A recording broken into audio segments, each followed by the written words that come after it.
모모, 시간을 훔치는 도둑과 그 도둑이 훔쳐간 시간을 찾아주는 한 소녀에 대한 이상한 이야기. 미하엘 엔데 지음. 1부 모모와 친구들. 제1장 어느 커다란 도시와 작은 소녀. 사람들이 아주 다른 말을 쓰던 옛날 아주 먼 옛날 따뜻한 나라들에는 크고 화려한 도시들이 세워져 있었다. 거기에는 왕이 사는 궁전이 우뚝 서 있고 넓은 도로와 좁은 길과 꼬불꼬불한 골목길이 있었다.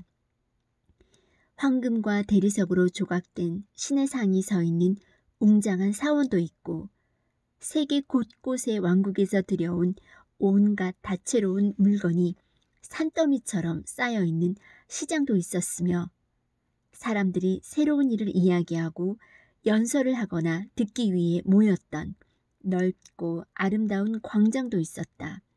그리고 무엇보다 거기에는 극장이 있었다.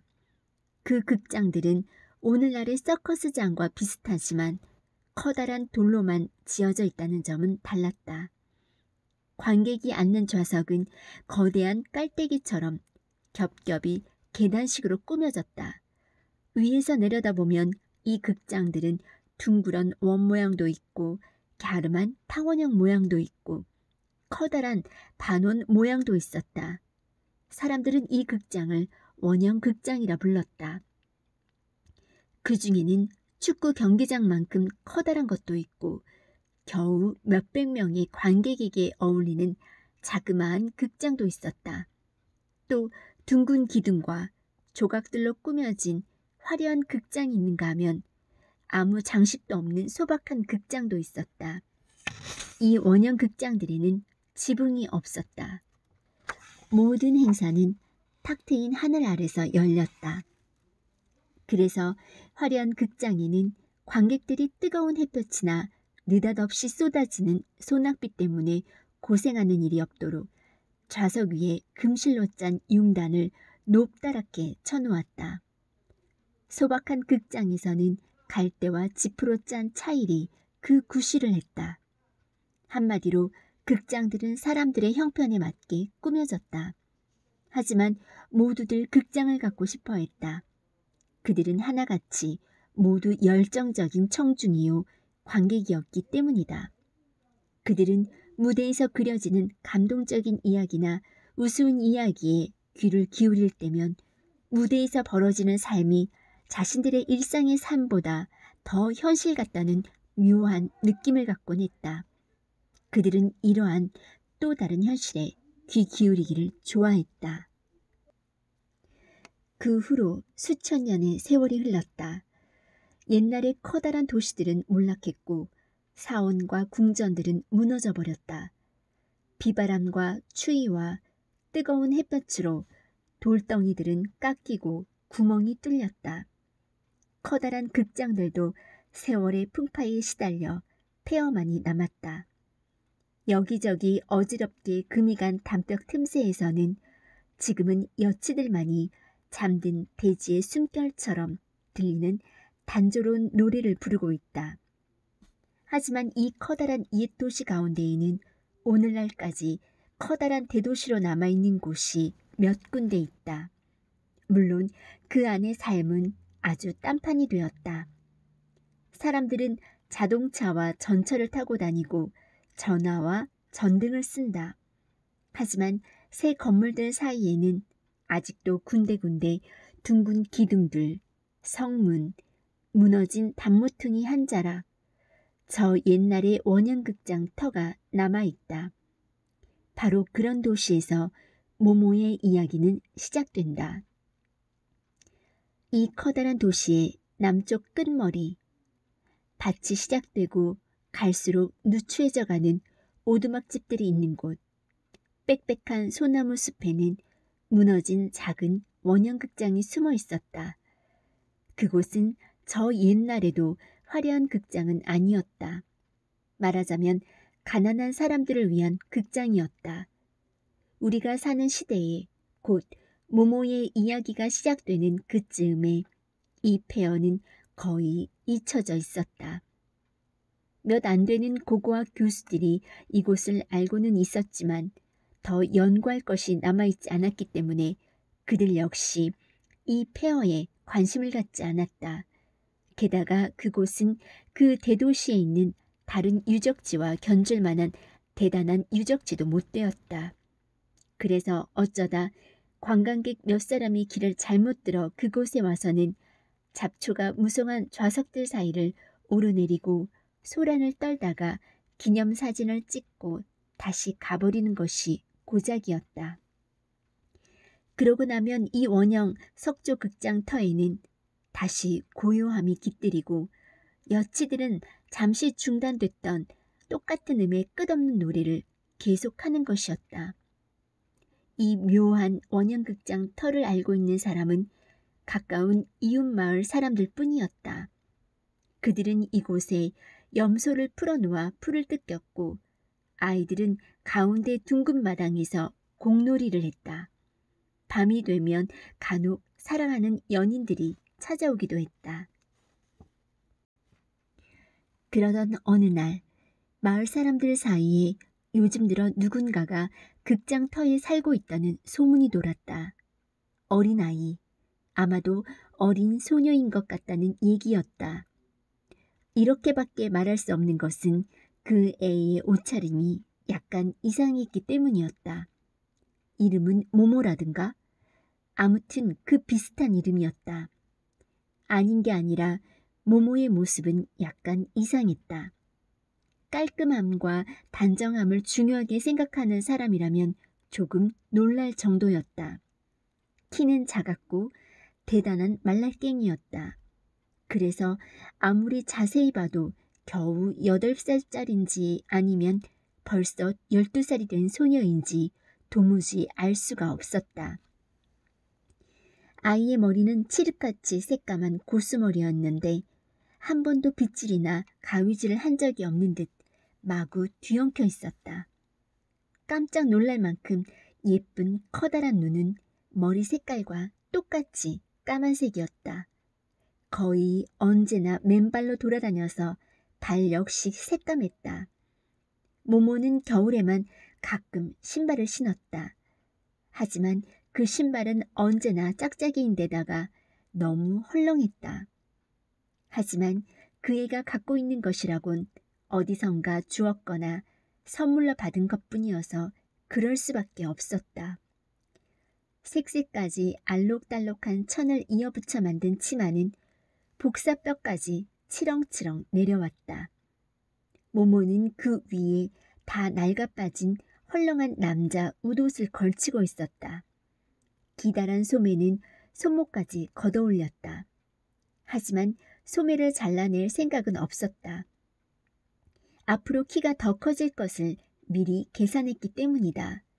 게다가 또 언제 그렇게 주머니가 많이 달린 멋있고도 실용적인 웃옷을 얻을 수 있겠는가? 잡초가 무성하게 자란 극장터의 무대 밑에는 반쯤 무너져 내린 방이 몇 개 있었다. 그 방들은 바깥 벽에 난 구멍으로 드나들 수 있었다. 모모는 이곳을 집처럼 꾸며놓았다. 어느 날 점심 무렵에 근처에 사는 몇몇 아저씨와 아주머니가 모모를 찾아와 이것저것 캐물었다. 모모는 내쫓길까봐 걱정이 되어 마주서서 불안한 눈빛으로 그들을 쳐다보았다. 하지만 모모는 곧 그들이 친절한 사람들이라는 것을 알게 되었다. 그들 역시 가난하고 삶이 무엇인지를 알고 있는 사람들이었던 것이다. 한 남자가 물었다. 그래, 여기가 마음에 드니? 모모는 대답했다. 예. 그러면 여기서 계속 살 작정이니? 예, 그러고 싶어요. 하지만 널 기다리는 사람이 있을 텐데. 없어요. 내 말은 집으로 돌아가야 하지 않느냐는 말이다. 모모는 자신 있는 목소리로 얼른 대답했다. 여기가 제 집이에요. 꼬마야, 그럼 넌 어디서 온 거니? 모모는 손으로 어딘가 저 먼 곳을 가리키는 막연한 흉내를 내보였다. 남자는 계속해서 캐물었다. 부모님은 어떤 분이시니? 모모는 어쩔 줄 모르고 그 남자와 다른 사람들을 물끄러미 바라보다가 어깨를 약간 으쓱했다. 마을 사람들은 서로 눈짓을 주고받으며 한숨을 쉬었다. 남자는 말을 이었다. 겁낼 것 없다. 널 쫓아내려는 게 아니니까. 우리는 널 돕고 싶단다. 모모는 말없이 고개를 끄덕였지만 완전히 믿을 수 없다는 눈치였다. 내 이름이 모모라던데 맞니? 예. 아주 예쁜 이름이구나. 하지만 처음 들어보는 이름이야. 누가 지어주셨지? 저요. 내가 내 이름을 지었다고? 예. 그럼 생일이 언젠데? 모모는 한참 생각하더니 대답했다. 제가 기억하기론 저는 언제나 있었던 것 같아요. 친척 아주머니나 아저씨나 할머니도 없니? 도대체 내가 찾아갈 만한 가족이 하나도 없단 말이야? 모모는 남자를 말끄러미 바라보기만 하고 한동안 아무 말도 하지 않았다. 그러더니 다 기어들어가는 목소리로 말했다.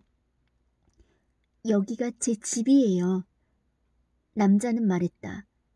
그래, 하지만 넌 아직 어린애잖니. 대체 몇 살이지? 모모는 머뭇거리며 대답했다. 100살이요. 마을 사람들은 모모가 장난을 치고 있다고 생각하고 웃음을 터뜨렸다. 자, 장난하지 말고 몇 살이지?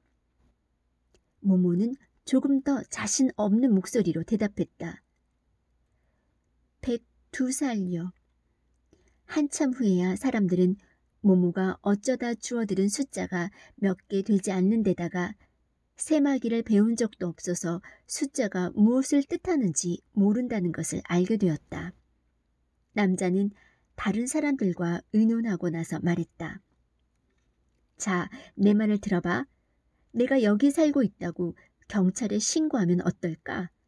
그러면 넌 고아원에 가게 될 테고 거기서 먹을 것과 잠자리를 얻게 될 거야. 세마기, 읽기, 쓰기랑 더 많은 걸 배울 수도 있을 텐데 어떻게 생각하니? 응? 모모는 깜짝 놀라 남자를 쳐다보더니 입속말로 말했다. 아니요, 그런 데는 가지 않겠어요. 전에 한번 가본 적이 있어요. 그곳에는 다른 아이들도 있었어요. 창문에는 창살이 있고 매일 매를 맞았어요. 정말 억울하게 맞았어요. 전 밤에 담을 넘어 도망쳤어요. 다시는 가고 싶지 않아요. 한 노인이 고개를 끄덕이며 말했다. 그랬구나. 다른 사람들도 알아듣겠다는 듯이 고개를 끄덕였다. 한 부인이 말했다. 그래, 그럼 좋아. 하지만 넌 어린아이잖니? 널 돌봐주는 사람이 있어야 해. 모모는 안심하며 대답했다. 제가 돌보죠. 정말 내가 할 수 있어? 모모는 한동안 잠자코 있다가 작은 목소리로 말했다. 전 필요한 게 많지 않아요. 마을 사람들은 다시 한번 눈짓을 주고받고 한숨을 쉬고는 고개를 끄덕였다. 처음 말을 걸었던 남자가 다시 입을 열었다. 예, 모모야. 우리 생각엔 내가 우리들 중 한 사람 집에서 살면 좋을 것 같구나. 사실 우리도 널찍한 집에서 살고 있진 않아. 집집마다 대개는 먹여 살릴 애들이 잔뜩 있고 하지만 아이가 하나쯤 더 있어도 상관없다고 생각한다. 내 생각은 어떠니? 모모는 처음으로 빙그레 미소를 지으며 대답했다. 고맙습니다. 정말 고마워요. 하지만 절 그냥 여기에 살게 해주시면 안 될까요? 사람들은 오랫동안 의논하고 결국 그렇게 하기로 했다.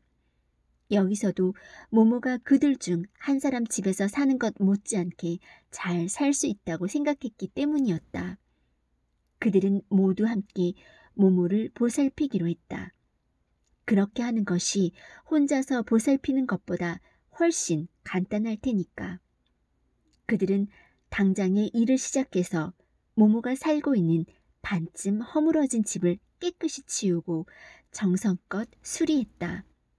모모를 찾아온 마을 사람 중에는 미장이도 있었다.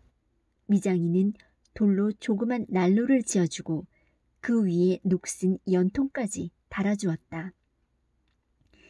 나이든 목수 할아버지는 널빤지 몇 장을 모아와서 조그만 책상 하나와 의자 2개를 만들어 주었다. 부인들은 낡았지만 멋진 소용돌이 장식이 달린 쇠 침대와 조금 찢어진 매트리스 1개, 담요 2장을 갖고 왔다. 이렇게 해서 허물어진 극장터 무대 밑의 바위 구멍은 아늑하고 작은 방으로 꾸며졌다. 예술적 재능이 뛰어난 미장이는 마지막으로 벽에다 예쁜 꽃그림을 그린 다음 액자와 그림을 거는 못까지 그려주었다. 마을 아이들은 모모를 위해 일부러 남긴 음식을 들고 찾아왔다. 어떤 아이는 치즈 1조각을, 어떤 아이는 작은 빵 조각을, 또 다른 아이는 과일을. 마을에는 아이들이 아주 많았고 그날 밤엔 정말 많은 아이들이 몰려왔기 때문에 원형 극장에서 모두 함께 모모의 입주를 축하하는 조촐하지만 멋진 파티를 열 수 있었다. 그것은 가난한 사람만이 그 멋을 느낄 수 있는 즐거운 파티였다. 꼬마 모모와 이웃 마을 사람들의 친분은 그렇게 시작되었다.